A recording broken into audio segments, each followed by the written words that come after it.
making a waste-free future happen together. Recording in progress. Your partner for change. CalRecycle is advancing world-leading reforms to cut waste and build circular use systems for all materials. California moves closer to more convenient beverage container redemption options in areas with no recyclers.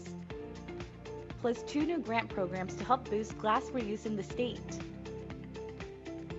And program updates from California's paint and mattress stewardship programs. Join California's climate fight and shift to a circular use economy. CalRecycle's monthly public meeting starts now. Good morning, everybody, and happy Climate Month. We want to thank you for joining us for CalRecycle's September 2024 monthly public meeting, where we share important progress and updates as we work together to build a circular system that cuts waste and reuses all materials and products. Before we begin, here's a safety and language message. In the event of a fire alarm, we are required to evacuate. Take your valuables and use the exit signs. Do not use the elevators. If you cannot use the stairs, you will be directed to a protective vestibule inside a stairwell. If relocated, exercise caution while crossing the street. Language shouldn't be a barrier when it comes to protecting our air, water, and land. CalRecycle is simulcasting this meeting in both English and Spanish. Click the public meeting banner at the top of calrecycle.ca.gov for a link to our webcast in English and Spanish. If you're attending this meeting in person in Fire and Share Auditorium, we have Spanish interpretation devices available. Let our team on the left-hand side of the dais know if you need one.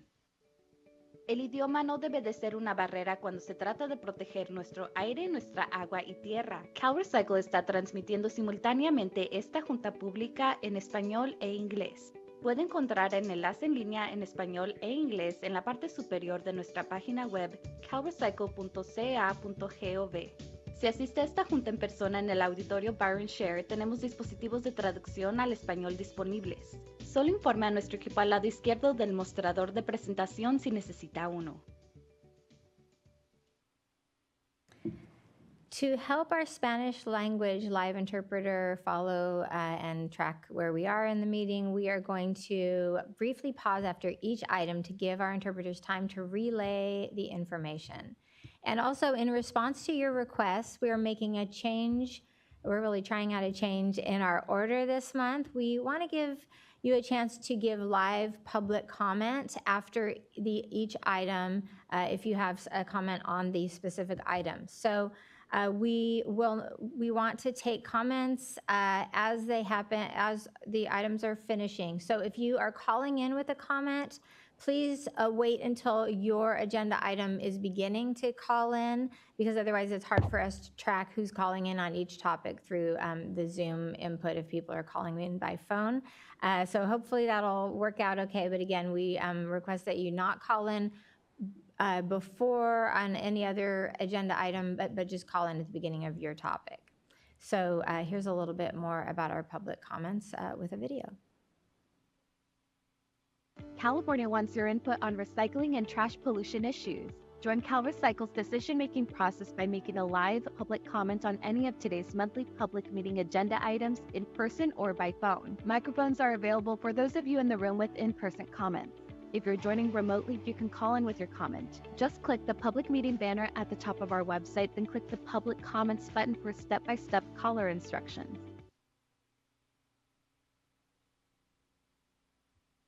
Our first agenda item today is the director's report, and our CalRecycle director, Zoe Heller, is here with updates. Good morning, Zoe. Good morning, Maria, and good morning, everybody. Always great to see so many people in the room, and thanks to everyone who's joining online.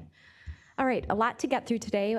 First of all, just want to thank everybody who has been participating in our Zero Waste Plan events, whether it's filling out our survey, attending our listening sessions or our public meeting, or even participating in the CRA Zero Waste session. All of that input is incredibly helpful to us, and we will let you know when we have more opportunities for engagement in the not too distant future.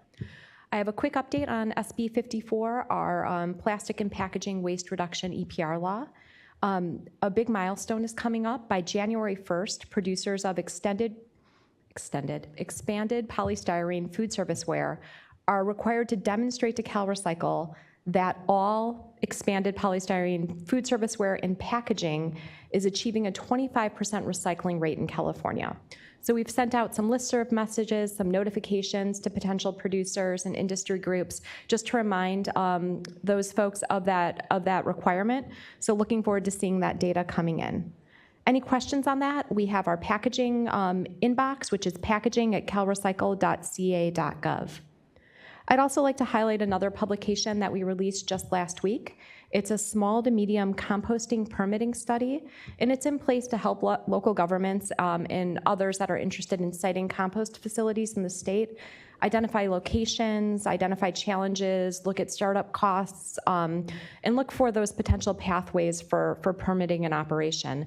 So please take a look at that. It's on our website, and let us know if you have any questions. Also want to acknowledge that we've already started a pretty intense and aggressive fire year, and acknowledging that there are wildfires that are still burning in the state right now. The California's Governor Office of Emergency Services has already mission tasked CalRecycle with removing debris in 3 areas in California, including Butte County, Tehama County, and Kern counties. Household hazardous waste removal is underway by the Department of Toxic Substances Control, and property owners will be able to enroll in the government-funded debris removal through their local counties. CalRecycle is in the process of bringing on contractors through the pre-qualified contractors list, one of the new procedures that's expediting deployment of debris removal crews so that we can get those crews out faster. And we have a short video to share with you today on our debris removal efforts. When disaster strikes, CalRecycle's disaster debris recovery team is ready to take action, helping Californians recover from fires, floods, or other disasters when mission tasked by the Governor's Office of Emergency Services. Earthquakes, landslides, snow avalanches. We'll be prepared. Whether guiding local governments through the disaster cleanup process or managing disaster debris removal operations directly, CalRecycle is focused on returning properties clean and safe for families. It gets better every day. It's easier every day. Disasters often leave toxic debris behind, like mold or ash mixed with asbestos and household chemicals. The first phase of cleanup is the removal of visible household hazardous waste, typically conducted by the California Department of Toxic Substances Control. In Phase 2 of the government-managed cleanup program, trained experts following strict safety protocols must clear and safely haul away remaining debris containing invisible poisons without making people sick. Building on experience from disaster cleanups of over 23,000 properties, CalRecycle continues to expand and improve disaster recovery operations, adding staff to manage multiple recovery operations at once, lining up contractors to respond to all types of disasters, partnering with counties to help them prepare, creating new resources and guidance for survivors, and improving procedures and processes to make the program more efficient and effective than ever before. They were very professional, but they were very human, and we so appreciate that. CalRecycle's disaster debris recovery operations are ready to clear the path to help survivors rebuild their lives.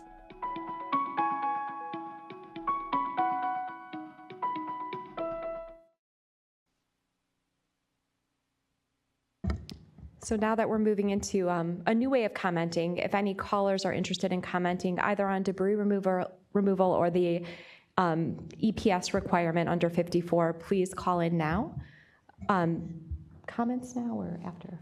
Yes, we'll take comments as soon as Michelle's done presenting. Okay, all right, got it. New process, we're figuring it out on the fly here. All right, I have a really exciting announcement today. We have a new addition to our executive team. Many of you probably know Michelle Martin in that she's been with the department for a little bit, leading many of our important efforts here, but she's joining the executive team as our Deputy Director for the Division of Circular Economy. Please join me in welcoming Michelle. Thank you so much, Zoe. Yeah. We're super excited to have Michelle. Many of you have probably worked with her in developing our grants and loans programs over the years and implementing them. We have no doubt that she's going to be an incredible leader on all of the important issues in the Division of Circular Economy. And just to go over what those are, because I realize our organization has changed quite a bit over the years, and in an upcoming public meeting, we want to introduce our whole executive team and just let you know what everybody's portfolio is and what we're working on. But Michelle in the Division of Circular Economy has our grants and loans programs, business assistance and market development, and our extended producer responsibility programs. So a A lot of content, a lot of very important initiatives, and we're just very excited to have Michelle at the helm. And I'll turn it over to you. Great, thank you so much, Zoe. Good morning, everybody.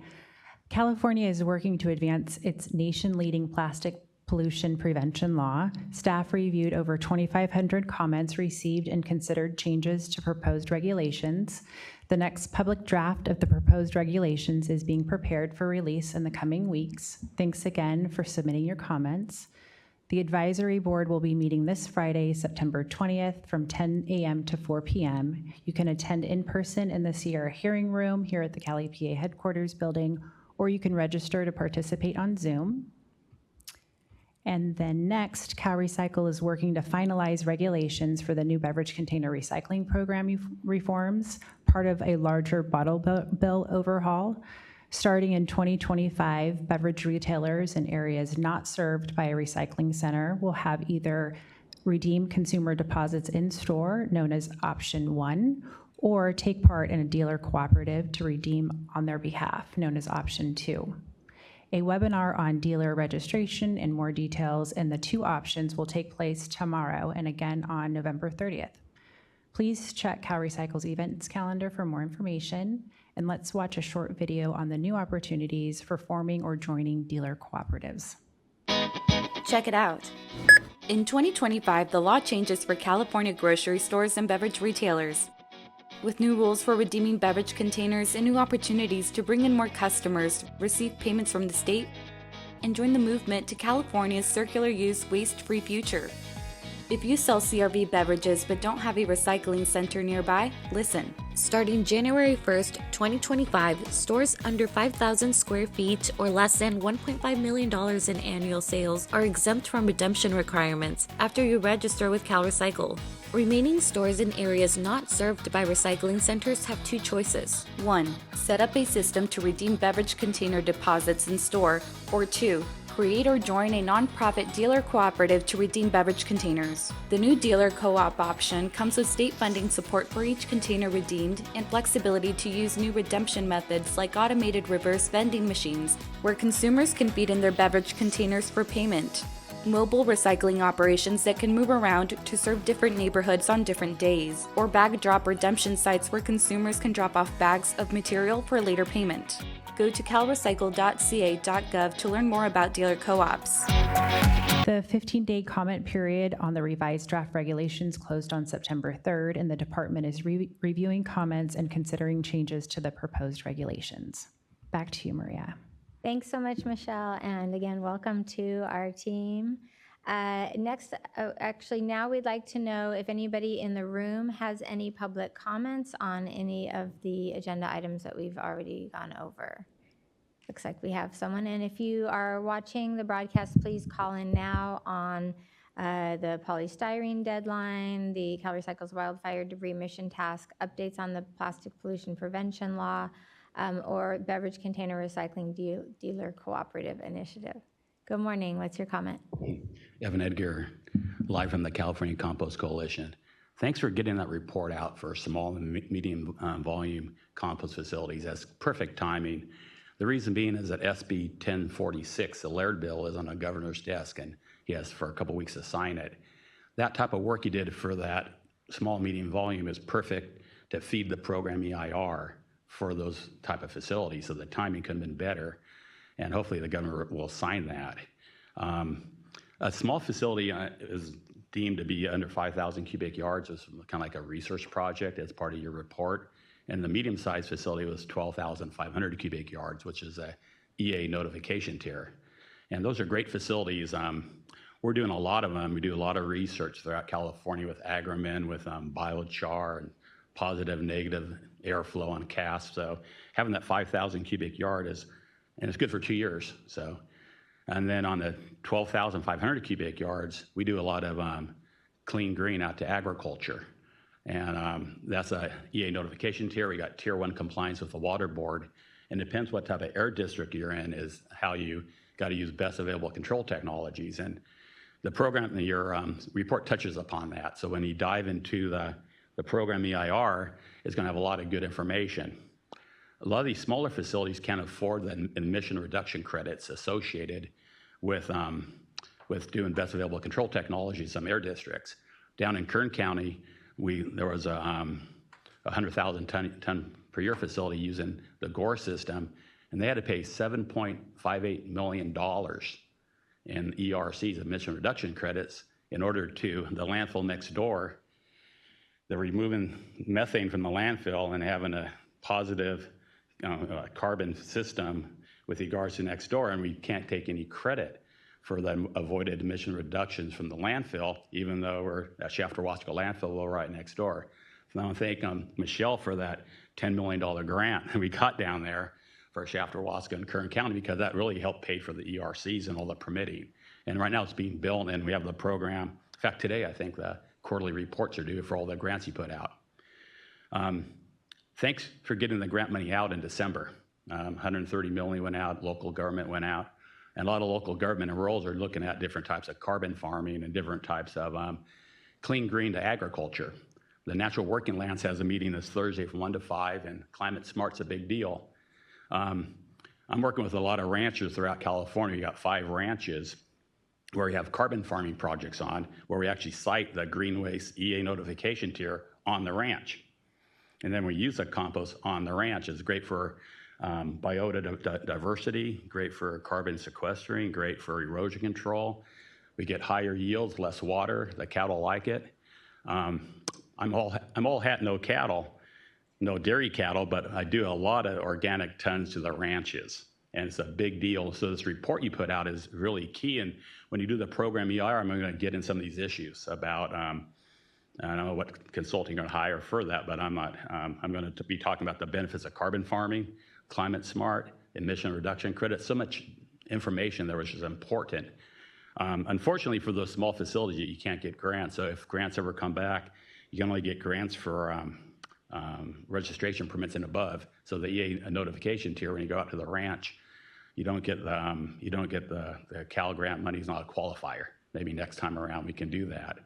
On a healthy soil side, there was $110 million in healthy soil grants at CDFA that didn't make it out the door. So you guys got things out in December for your infrastructure grants.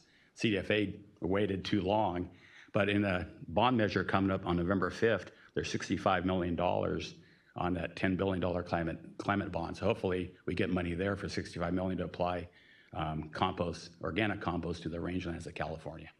Good work. I look forward to the program EIR and the governor signing 1046. Thank you. Thank you, Evan.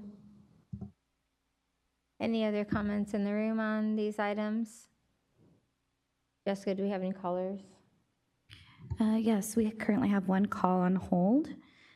Caller with the last 4 digits, 6607. I will now ask you to unmute your mic. Please state your name, affiliation, and go ahead with your comment.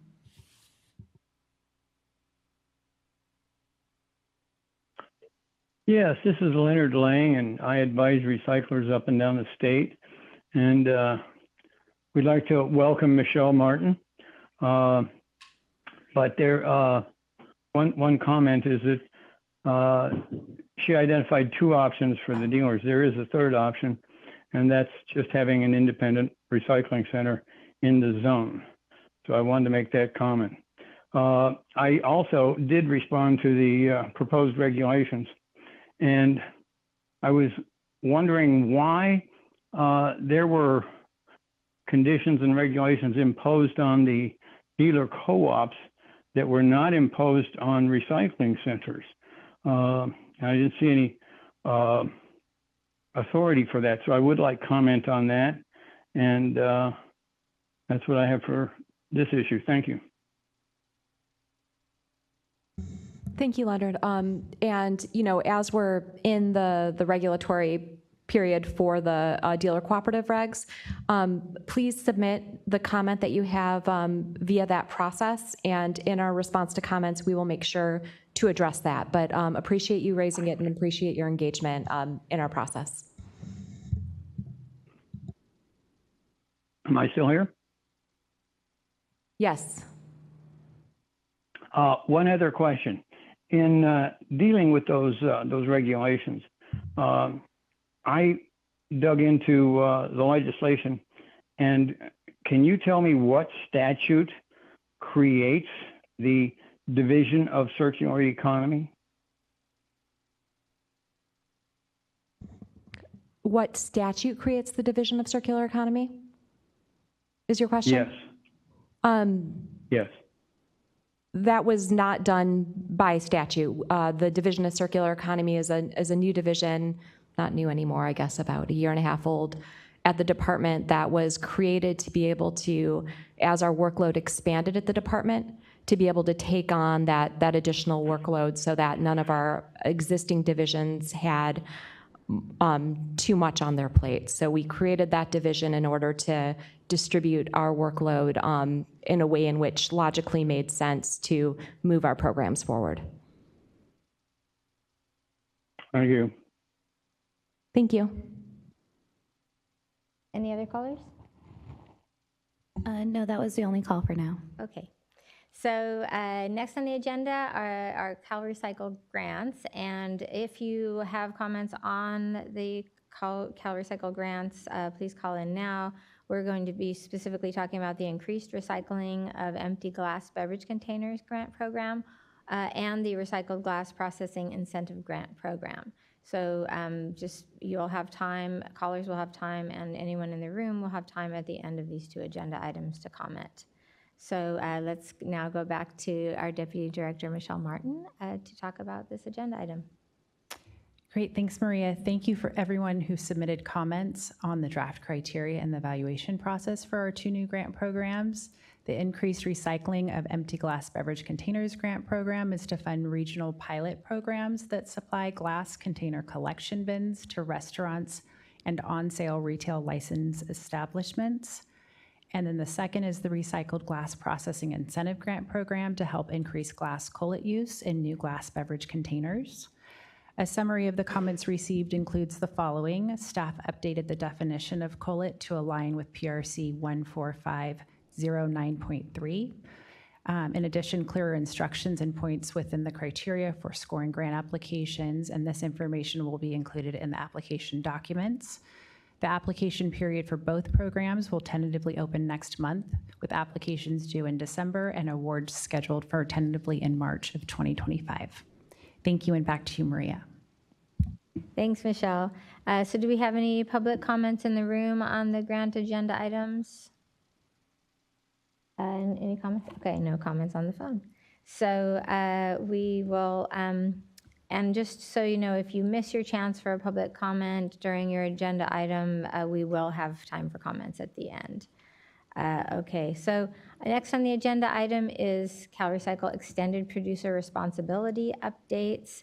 And if you have comments on the following, please call in now: the Architectural Paint Stewardship Program Administration Fee, or the Mattress Recycling Council's 2023 Annual Report and 2025 Program Budget. And now please welcome Star Branch Chief Clark Williams for those extended producer responsibility updates. Thanks, Maria. So with our paint program, the law requires Paint Care to reimburse the department for its oversight and enforcement costs.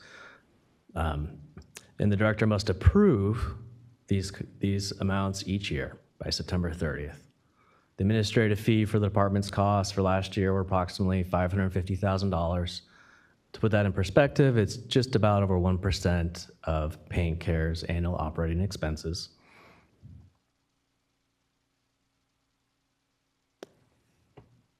With our mattress program, the Mattress Recycling Council submitted its 2023 annual report and 2025 budget, and the department has welcomed comments on both of those documents.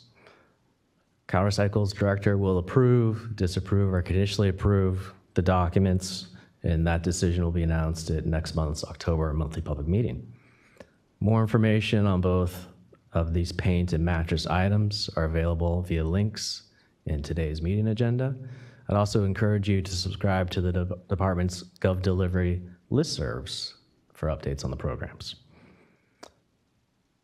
Lastly, a quick reminder, there's a SB 1383 chat tomorrow from 1 to 3 p.m. This chat will focus on the implementation of organic waste diversion and edible food recovery by non-local entities and local education agencies. These chats provide opportunities to discuss tools, funding, and program invitation via peer sharing. Back to you, Maria. Thanks so much. And do we have any public comments on the stewardship program items? We can take comments in the room. Doesn't look like we have any. And then do we have any comments on the phone? Yes, we have one call. Caller with the last four digits, 5478. I will now ask you to unmute. Please state your name and go ahead with your comment.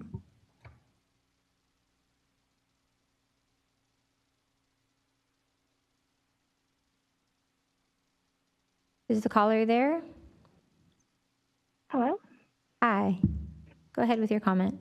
Yes. Okay. Hi, this is Cher from CalRecycle-California. I wanted to call in about the beverage infrastructure reuse grant. I know that was sent out for review, but I haven't seen yet that it has been put out ready for the grant itself. So I was wondering, when those tentative dates are potentially for that, because I've seen other grants in the beverage recycling program start going out.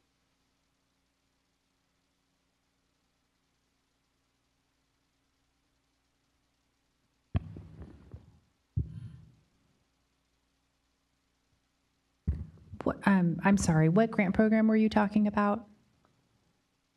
The reuse infrastructure Refillable. grant. Yeah, the refillable, reusable infrastructure. The refillable grant will be available next month. If you sign up for the listserv on GovOps, you'll receive notification as soon as that application opens. Awesome. Great. Thank you. You're welcome.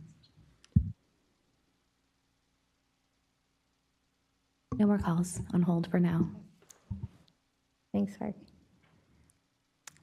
Okay, and now we are moving on to our pending solid waste and tired facilities permits and emergency waivers. Here's a quick overview of California facility standards and a statewide facility permit update from the Environmental Program Manager, Paulina Lawrence. Protecting the health of Californians and their land, food, water, and air is a big job. Local, state, and federal agencies play different roles to enforce public health and environmental safety standards. In California, solid waste local enforcement agencies process applications, issue and enforce permits for solid waste facilities.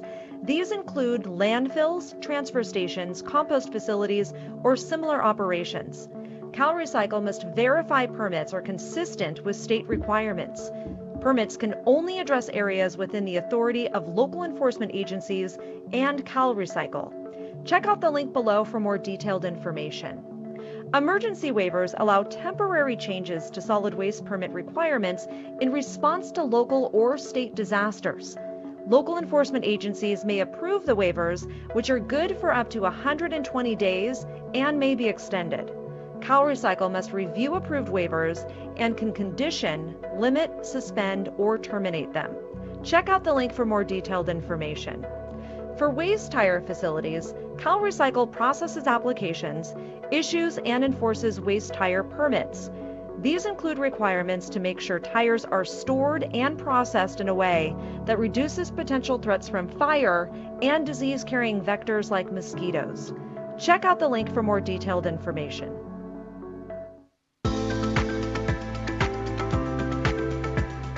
Since last month's meeting, the department concurred on, for San Bernardino County, on August 20th, 2024, a new solid waste facilities permit for CMIX Black Mountain Quarry Plant. This is an EMSW conversion facility. Action was needed by October 12th, 2024. For Ventura County, the department concurred on August 20th, 2024, a modified solid waste facilities permit for Del Norte Regional Recycling and Transfer Station. Action was needed by August 23rd, 2024. For Shasta County, the department concurred on August 22nd, 2024, a revised solid waste facilities permit for Anderson Landfill, Inc. Action was needed by September 1st, 2024.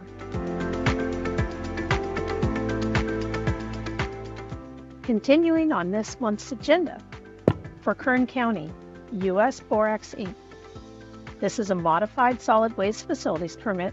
Action is needed December 31st, 2024. For Sacramento County, Rubicon Logistics, Inc. This is a new minor waste tire facility permit. Action is needed December 7th, 2024. For Riverside County, Coachella Valley Compost. This is a revised solid waste facilities permit. Action is needed September 28th, 2024. For the City of Los Angeles, Crown Recycling Services. This is a modified solid waste facilities permit. Action is needed October 15th, 2024. New to this month's agenda, for Madera County, USA Tire Recycling. This is a new minor waste tire facility permit. Action is needed February 19th, 2025. Preliminary review of the permit package indicates the following proposed changes. The new minor waste tire facility permit will allow for the facility to store up to 4,999 waste tires at any one time on the premises. For Orange County, Rainbow Disposal Co. Inc. This is Rainbow Transfer Recycling Inc. This is a modified solid waste facilities permit. Action is needed October 28, 2024. Preliminary review of the permit package indicates the following proposed changes. Update to the name and mailing address of the landowner. Update to the local enforcement agency findings and prohibition. Update to the documents that describe and/or restrict the operation of the facility. Update to the self-monitoring requirements. And lastly, update to the local enforcement agency conditions.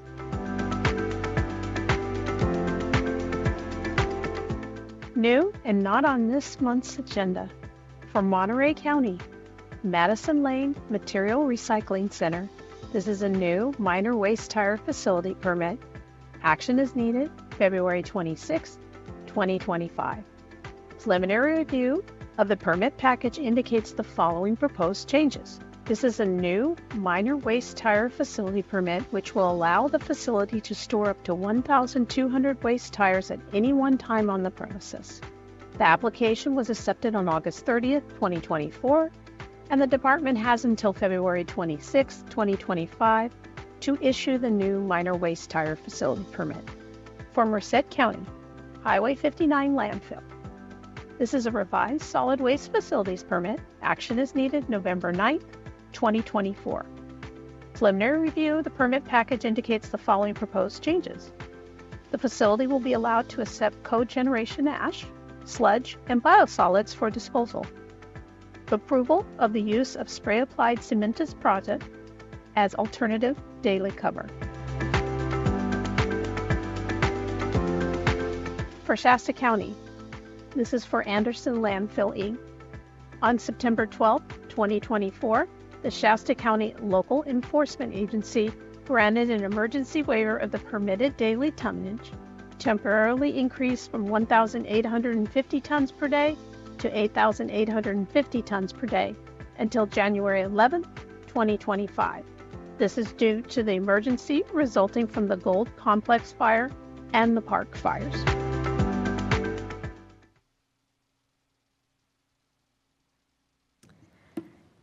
So you can find more information on any of today's agenda items. Just go to CalRecycle's homepage. And if you're watching the webcast live, click on the public meeting web banner at the top of our homepage. If you're watching the meeting recording, you will find the link halfway down CalRecycle's homepage to the agenda and the associated public notices. So now is the time for the final public comments. First, we'll take any comments from the public present in our Sacramento Cal EPA headquarters meeting room today. Does anyone else have any comments in Byron Chair today?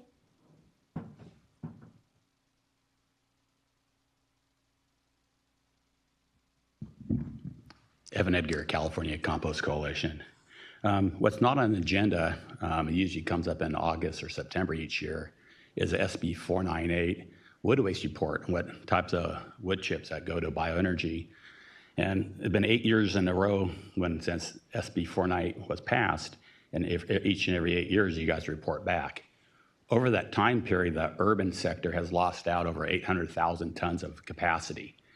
And we lost half the market in the 8 years because we're being crowded out by forest waste because you have 150 million dead trees, and being crowded out by agricultural waste because you can't burn in San Joaquin Valley anymore. So we have 3 different types of organic waste streams when it comes to woody biomass, and they're all competing with each other with different incentives, different permits, different air districts. And over the last 5 years, California Compost Coalition tried to pass a bill to have an organic waste scoping plan to have some type of understanding and to harmonize all this woody biomass out there. And to this day, we're still competing without any oversight. The last time there was a report done on woody biomass by the California Energy Commission on bioenergy for these 3 waste streams was 2012. Had some findings, that was 12 years ago. Last time CalRecycle did a report on wood waste, it was in 1995. And for 8 years, I stood up here on Groundhog Day for ground wood, trying to provide insight, markets, concepts, tonnages, greenhouse gas programs to CalRecycle staff. And one of the things we're looking at in order to have a wood waste market development plan, since we lost 800,000 tons, and we have to divert a lot more for SB 498 because wood waste is a organic stream. So we have a lot of challenges, and we have no pathway to move forward because we're still being crowded out by forest sector, keeps on getting more incentives. So what I did suggest was a wood waste market development plan a couple of times for the last couple of years to move this wood waste. They know that treated wood waste is disposal. You can't divert that. That's source reduction. But we have non-yard wood waste that's still got to be disposed of. You can't, they've got a 75%, so we got some residuals. But we moved some into SB 498 combustion, which is old line biomass that keeps on going from the 80s. It's old school, old country. It has ashes, and ash got a lot better, but we got some market there left. It's going to go down to 500,000 tons. For the biomap program, which is clean woody biomass to gasification under 3 megawatt. Now that program we keep on expanding with the Bioenergy Association in California to make sure that the urban, forest, and ag sector can have 3 megawatts is about 36,000 tons a year. We make renewable energy for the CCAs, the Community Choice Aggregation, Marine Clean Energy. We make biochar. Great program. We got a couple permitted and entitled throughout California that's co-located at a lot of facilities that I represent. So there's a lot of opportunity there, but not that much. Then we got SB 1383 procurement through local government. And we tried so hard to get local government to buy wood waste and mulches, and it's just a tough sell for Parks and Rec and roads and public works to get out of their silos to actually buy this stuff. Last week, there was a report by Caltrans. We passed 3 bills over the last 30 years to get Caltrans to buy mulches and compost. And at first, it's like 1% of the market, now it's 2%, so it's not that a robust market should be. Caltrans should be buying up. It's great for stormwater, but it's not happening after 30 years, and not much hope there. But I put down 500,000 tons a year. And then we got compost feedstock. Now, woody biomass is a C/N ratio. If you ask Sierra Club, they want to compost the world, and even all that forest waste and all that ag waste, the thing called a carbon-nitrogen ratio of 30:1. You can't swamp out a compost facility with wood waste. We can only handle so much wood waste. But we can increase it with food waste to about 650,000 tons a year, which leaves me with 1 million tons a year. Where does that go? Well, it goes to hydrogen. Biomass to hydrogen is the next big thing that's coming to California. There's a lot of activity going on. The CARB supports hydrogen. I'm looking at hydrogen because it's part of the circular economy, because we have dead trees in the Sierras and we have wood waste in the valley and we got diversion from the landfills. It's a no-brainer to have zero emission vehicles based upon fuel cell emission vehicles. We make our own fuel right now with RNG, and CARB says we can't do that anymore. Biomethane's out.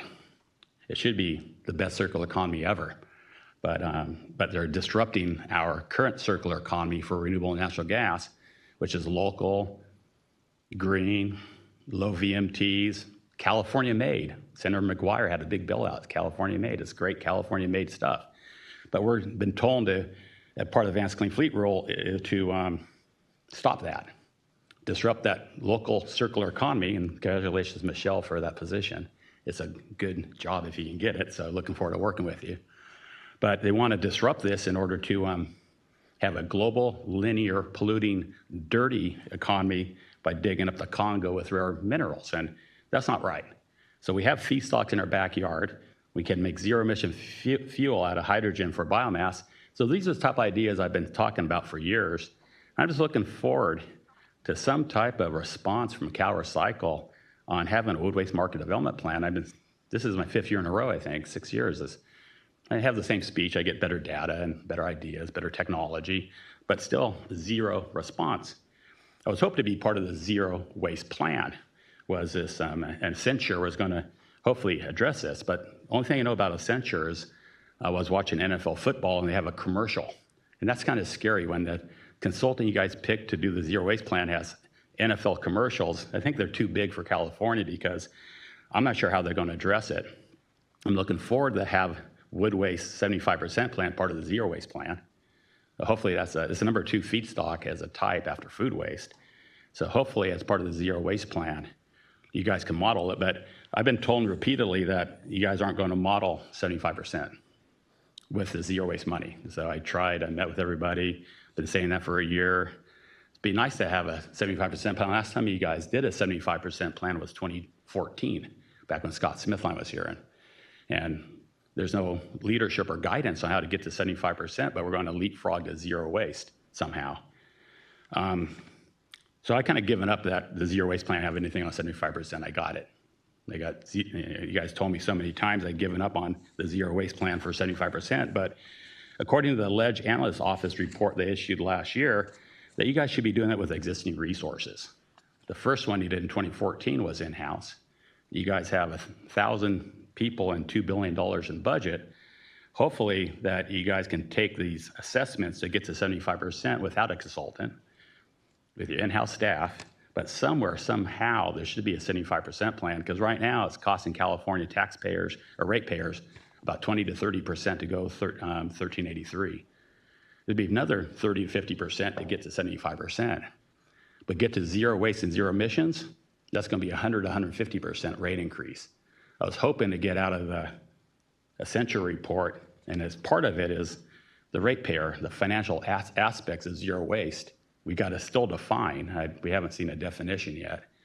And you already signed a contract a year ago with Accenture to model zero waste in 2035, 2040, and 2045. So there's no way to change our contract at 75%. So hopefully you can take the staff and actually model 75% with in-house staff, and what does it cost to get there? And maybe Accenture can help out with some of that modeling. There's a lot on the table. There's a lot to do. We're at critical times.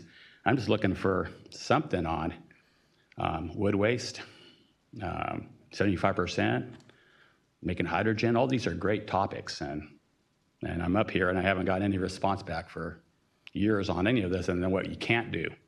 What can you do is my question. Evan, thank you for your comments, and you covered a lot of ground there, so I'm not going to be able to respond to each point, but I do want to offer a slightly different perspective in that a lot of what you just shared to me are really helpful comments and what we're trying to do within the department as far as the zero waste plan and the overall implementation of our programs.